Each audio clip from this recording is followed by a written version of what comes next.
Dapur pukul 7 malam. Bibi Le memelukku erat sekali saat aku masuk menyapanya. Lantas memeriksa seluruh badanku, dari ujung kaki ke ujung kepala, wajahnya khawatir sekali aku lecet atau baret.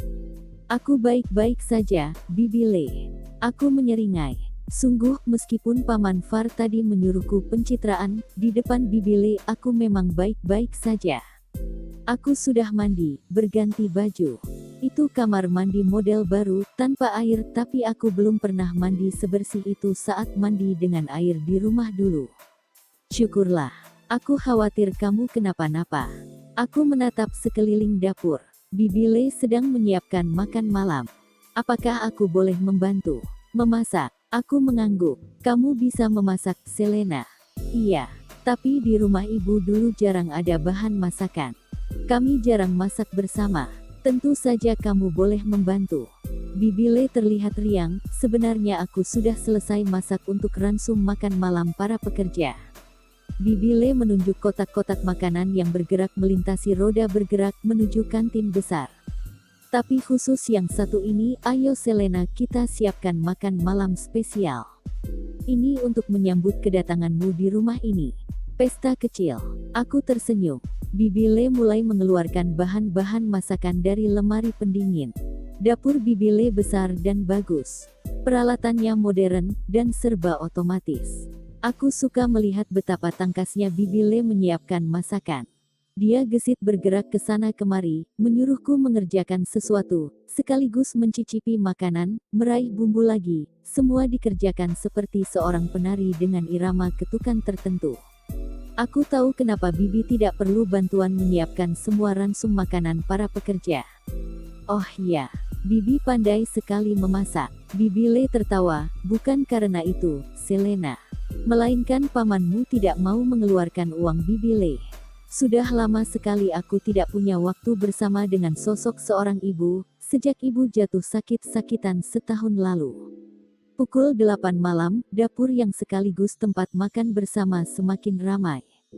Piring-piring dengan masakan lezat tersusun rapi di atas meja. Sendok garpu, semua sudah siap. Kamu pastilah Selena. 5 orang masuk ke dapur tersenyum ramah. Aku menggaruk rambut keritingku, menatap mereka bergantian. Inilah 5 putra Paman Raf dan Bibi Le. Usia mereka hanya terpaut 1 tahun.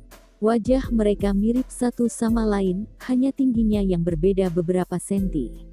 Aku itu Im Om, dan itu Salah satu dari mereka memperkenalkan diri, menunjuk satu persatu. Nama-nama di klan bulan memang begitu.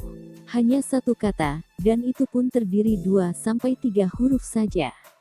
Besok-besok, saat aku tahu tentang dunia paralel, aku tahu jika di klan lain, juga lebih unik. Di klan Matahari misalnya, nama mereka terdiri dari 3 suku kata, dengan rima, misalnya Hana Faratana. Dan lebih menarik lagi, jika mereka ada 4 bersaudara, nama mereka cukup dibedakan dengan Hana Faratanai, dan seterusnya. Di klan Bintang, nama penduduknya juga tak kalah unik, nama mereka simetris, misalnya Zaramaras dibaca dari depan, ataupun dari belakang, sama. Dalam huruf klan Bintang, nama itu sebenarnya bahkan ditulis simetris atas bawah, kiri kanan, juga diagonal samping, tapi rumit sekali menuliskannya dengan huruf klan lain. Aku tidak tahu kalau kami punya sepupu perempuan. Ini menyenangkan. Yang paling tua dari 5 bersaudara duduk di kursi, diikuti 4 yang lain. Di mana tempat tinggalmu, Selena? Distrik Sabit 6. Ikut bicara. Aku mengangguk. Omong-omong, kenapa namamu aneh sekali, Selena? Selena itu tidak lazim di kota Tisri. Apakah di distrik Sabit 6 itu biasa? Itu memang tidak lazim di mana-mana. Suara berat Paman Far terdengar, dia baru saja bergabung masuk, sudah berganti pakaian biasa, jem yang kacau sekali memberikan nama. Dia selalu ingin terlihat berbeda. Keras kepala. Aku tidak pernah bisa memahami cara berpikirnya. Apa itu Selena? Lebih baik Sel atau Len atau Ena? Masing-masing. Segera, dapur itu dipenuhi oleh denting sendok dan garpu, diselingi percakapan santai. Paman Far masih sering mengomel di meja makan, sepertinya itu tabiat yang tak pernah hilang. Dia bicara tentang pekerjaan. Bertanya tentang progres lorong kereta di 3 titik pada anak-anaknya. Sesekali pindah ke topik lain, tertawa. Tapi Paman Far cukup manusiawi, dia tidak semenyebalkan jika seragam dan helm pekerja konstruksi sedang dipakai. Lagi pula, aku sudah lama sekali, bahkan nyaris tidak pernah makan malam bersama ayah dan ibu dulu. Memperhatikan mereka mengobrol, sesekali diiringi tawa cukup mengasyikkan. Sulung, yang paling dewasa di antara 5 bersaudara. Bungsu, yang paling santai periang. Setengah jam, menu makan malam kami tandas. Aku dengar tadi ada kecelakaan di lorongmu, Selena. Menoleh bertanya padaku, dia meletakkan sendok dan garpu. Paman Raf terlihat bergegas hendak menyuruh diam. Kecelakaan. Terlambat, Bibile sudah mengangkat kepalanya, menatap serius. Terdiam, dia baru menyadari salah omong. Bukan apa-apa. Hanya hal kecil, Le. Bagaimana dengan dapurmu hari ini? Paman Raf melambaikan tangan, menyuruh berganti topik percakapan. Apa yang terjadi, Bibile menatap serius si sulung. Melirik Paman Raf, yang menyuruhnya tutup mulut, tapi dia tidak bisa menghindari desakan ibunya, terpaksa memberitahu. Bilang, mata bor copot saat menghantam batuan keras, mata bor itu terlempar ke para pekerja. Astaga, ada yang terluka. Bibile berseru. Tidak ada, mata bor itu memang hampir menghantam Bo. Tapi Selena, dia berhasil membuat tameng transparan melindunginya. Tameng itu meletus, Selena terjatuh di lumpur, seragamnya, apa ku bilang. Pekerjaan itu berbahaya buat Selena. Bibile berseru marah, wajahnya merah padam, menatap suaminya. Bubar sudah susana damai di makan malam tersebut. Termasuk pencitraan Paman Raf. Saja dari situasi itu, bagaimana jika dia terluka? Bibile tidak terima. Selena baik-baik saja, kan tidak? Besok-besok siapa yang memastikan dia baik-baik saja? Bibile melotot, marah sekali. Sebaiknya kita pergi dari sini. Berbisik kepadaku. Yah, kita sudah selesai makan. Ikut berbisik. 5 bersaudara pelan-pelan beranjak berdiri, merapikan kursi, lantas beringsut keluar. Menarik tanganku sebelum pergi. Ayo Selena. Aku menoleh. Tapi bagaimana dengan Paman Raf dan Bibile? Lihat, mereka berdua persis seperti 2 ekor kucing yang bertengkar, sudah siap saling terkam. Tinggalkan saja, Selena. Menarikku, berbisik, kamu akan terbiasa. Begitulah situasi rumah ini. Orang tuaku memang selalu bertengkar. Tapi itu bukan masalah besar, itu cara yang aneh sekali menunjukkan kasih sayang. Memang. Aku menatap bingung, menoleh lagi ke Paman Raf dan Bibile. Jem menitipkan anaknya agar kita merawatnya. Bukan menyuruhnya bekerja. Selena keponakanmu, usianya baru 15, bukan pekerja kasar. Oh ya, di mana Jem sekarang saat anaknya membutuhkannya? Bibile menatap suaminya tidak percaya, kasar sekali. Tapi dia anak perempuan. Kamu bisa menyuruhnya bekerja di dapur bersamaku. Selena bukan anak perempuan biasa. Dia memiliki kekuatan. Astaga, susah sekali menjelaskannya kepadamu, Le. Anak itu bahkan menyelamatkan Bo dengan teknik tameng transparan. Dengan segala kekuatannya, kamu suruh dia memasak roti. Kembali menarik tanganku. Kakak-kakaknya sudah meninggalkan dapur.